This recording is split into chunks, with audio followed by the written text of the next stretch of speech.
White gangs, we're talking about white gangs. I'm going to break down the white gangs that I was around in the pen. I only talk about the shit that I was around.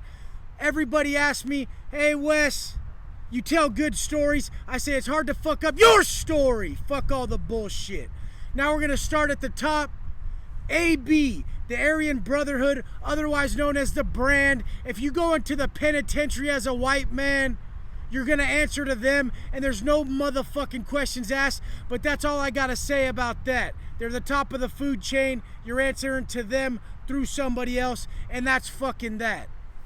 The second biggest gang in California prison history was, I say was because they're no longer good. No longer good means they can't walk the line as GP because they tried to challenge the Brand, and you don't fucking do that.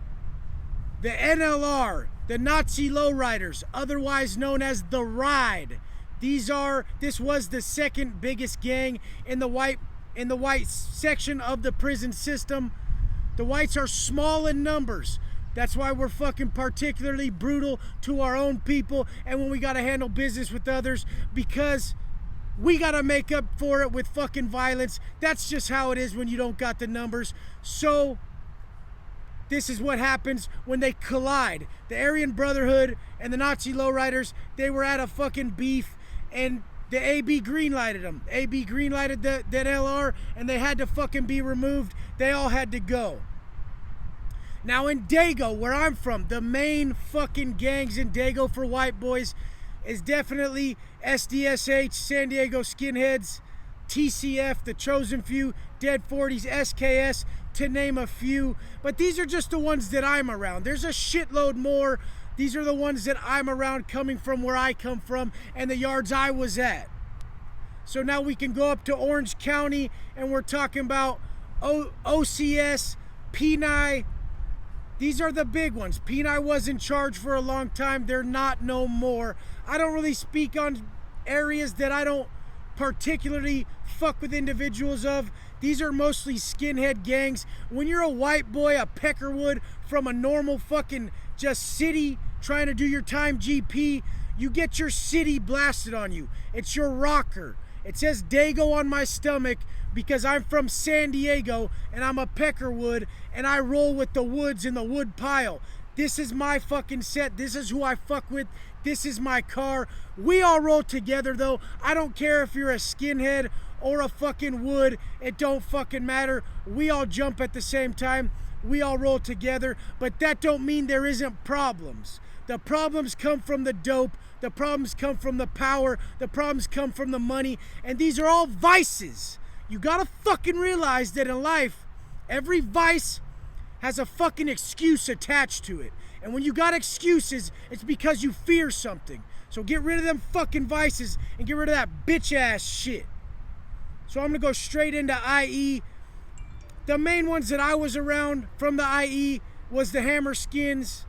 There's a lot of different sets. There's so many different small gangs in the penitentiary that it just breaks up into where the fuck you from, homeboy, what they call you, and then they usually tell you where the group they fuck with on the street, the gang they fuck with on the street. And I'm already not even years by then because I'm a white boy, surfer, skater, snowboarder, motherfucker who just happened to have a lust for money and find himself in a shitty situation called the penitentiary, the California prison system. When you get up to SAC and areas like that, they have a lot more fucking cliques, a lot more gangs, because it's kind of fucking grimy up there. It's a lot more chill down in SoCal. If you've ever been up to NorCal, to me it just seems grimier. There's a lot more shit going on.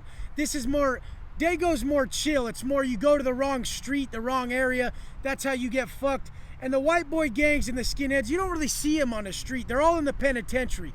People always ask me, hey Wes, why don't you bring your boys on the show? Why don't you bring fools you did time with on the show? They don't get out. None of them stay out for more than 20 minutes. And the ones that do are usually spun to their fucking gills, and you couldn't even get them to sit down for 20 fucking minutes anyways. So that's the fucking reason. I probably got 2 or 3 good homies out here, and they're trying to do good. They don't want to fucking go on YouTube, and it's all good. So we get up to SAC, and it's fucking gangs like the Sacramaniacs. They're like the main fucking clique for Sacramento car that runs shit for the white boys.